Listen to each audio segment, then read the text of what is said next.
மழை வெளுத்து வாங்கி வருகின்றன.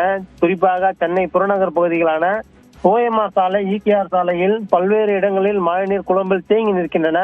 அந்த அளவிற்கு அதிக அளவு கனமழை பெய்துள்ளது. நாம் தற்போது பார்த்து கொண்டிருக்கும் இந்த காட்சி சென்னை வேளச்சேரி ராஜலட்சுமி நகர் பகுதியில் சாலைகள் மூடப்பட்டுள்ளது இரும்பு பதாதைகளை வைத்து. ஏனென்றால் அந்த சாலையில் வாகனங்கள் எந்த ஒரு வாகனமும் செல்ல வேண்டாம், சென்றால் மாட்டிக்கொள்ளும், வாகனங்களை திருப்பி எடுக்க முடியாது என்ற ஒரு நிலை அங்கு ஏற்பட்டுள்ளது. அது மட்டுமல்லாமல் குடியிருப்பு பகுதிகளை முழுவதுமாக இந்த மழைநீரானது சூழ்ந்துள்ளதால் அங்குள்ள மக்கள் அத்தியாவசிய பொருட்களை வாங்குவதற்கு கூட வீட்டை விட்டு வெளியே வர முடியாத ஒரு நிலையில் சிக்கி தவிக்கின்றனர். குறிப்பாக நாம் பார்த்துக்கொண்டு இந்த காட்சியை பார்க்கலாம்.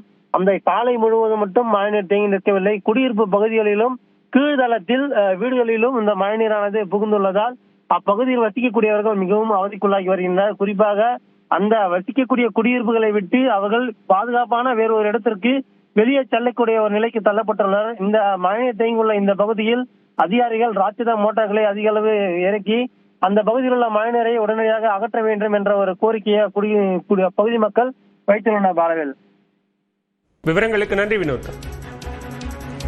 தொடர் மழை காரணமாக வேளச்சேரியில் பல்வேறு பகுதிகளை மழைநீர் சூழ்ந்திருக்கக்கூடிய நிலையில் வீடுகளை விட்டு வெளியே வர முடியாமல் மக்கள் தவிக்கக்கூடிய அந்த காட்சிகளை நாம் பார்த்துக் கொண்டிருக்கிறோம். மழைநீர் பெருமளவு மூழ்கி வீடுகளுக்குள் சென்றிருப்பதால் அந்த பகுதிகளுக்குள் செல்ல வேண்டாம் என்று பாதுகாப்பு கருதி அறிவிப்பு பலகைகளும் அந்த பகுதியில் வைக்கப்பட்டிருக்கின்றன.